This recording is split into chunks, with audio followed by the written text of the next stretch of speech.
احمد. خير. كنت عايزه بس استاذنك ان انا اروح فرح واحده صاحبتي. ما تروح يا ست، بس خلينا نخلص اللي في المطبخ ده. لا ده انا لازم اروح دلوقتي، ده بيقولوا جايبين حته مغني مين يعني؟ فظيع. جايبين شاكيرا؟ انا ما سمعتش عنه قبل كده، بس اسمه كروان مشاكل. كروان ايه؟ لا ده انا اسيب اللي في ايدي واجيلك. كروان ايه؟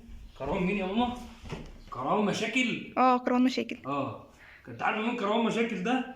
مين كروان مشاكل؟ بص يا ست، انا هقول لك. انت جيت لقناه المعلومات. ماشي. انت جيت لقناه المعلومات اللي تنفعك في كل حاجه والمشاهدين كلهم يعرفوا. بص يا ست، ده واد عنده 20 سنه من بلاد دخرور. كنت في مره رايح هناك، واخده بالك؟ هناك فين؟ بلاد دخرور. وانت ايه اللي ودي بولاق دخرور؟ بولاق دخرور. صديق ليه؟ عديه. ما نعديها ونشوفها بعد المهم يعني ركبت كان سواق توك توك، فركبت معاه التوك توك. هم. المهم طبعا انت عارفه جوزك كان مدير مصانع ومدير انتاج ومدير تسجيلات والكلام ده، واشتغلت شويه في نقابه المهندسين، فعادي شغاله يعني. فطبعا الراجل عرفني، فقال لك يا فنان اركب معانا ومش اركب معانا وهوصلك والكلام ده. اغني لك والجمهور بتاعي مبسوط بيا والكلام ده. الجمهور ايه وبتاع؟ محدش يعرفك اصلا يا ابني. المهم يقول لك اغني لك، قلت له خني يا ابني. قلت عشان الطريق وانت عارفه المطبات والنقر، عايز اخلص يعني.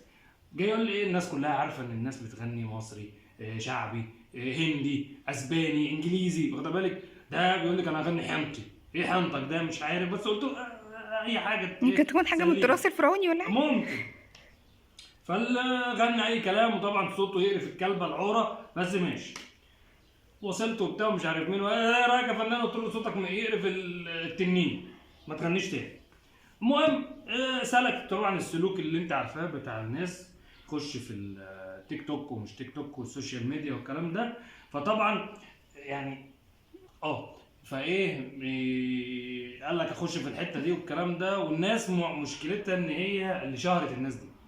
هو راح جاب له واحده سعوديه ما تفهميش جايه منين، وليه كبيره قرشانه كده من مخلفات حرب الخليج، فزي ما تقولي بتعطف عليه بتاع مش عارف ايه. المهم اعمل لك اللي انت عايزه، وقال لي مراتي. وجي في مره يبوسها، الولايه كانت قرفانه منه، كانت هترجع، فيعني ما بوستوش وكده. هو اصلا ريحته نتنه.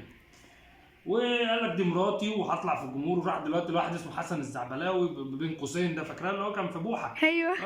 الكلام ده يعني خربط. المشكله هو فعلا هيعمل لي مشكله ان الناس هي اللي صعدته، الناس اللي شهرته، الناس اللي عملت الناس دي. الناس بقت تتفرج على هيافات. في ناس سابت الحرفات بتاعتها وشغلها الاساسي، نجار، حداد والكلام ده، ويروح يرجع يمسك توك توك او يركب توك توك او يروح يشتغل على التيك توك عشان يقول لك طريقه سهل. دي مصيبه. الناس ما بقتش عارفه تعمل ايه ولا ايه.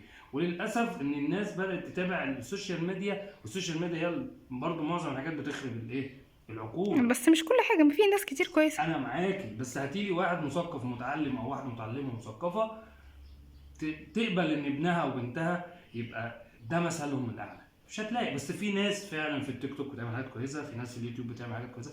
انا مثال اهو، بعمل حاجات كويسه، محدش معبرني، مش مشكله، مش هسيب مجالي. دي حاجه. والمصيبه الاكبر ان انا في حاجات هتتحرق على يا نهار اسود بلا مشاكل.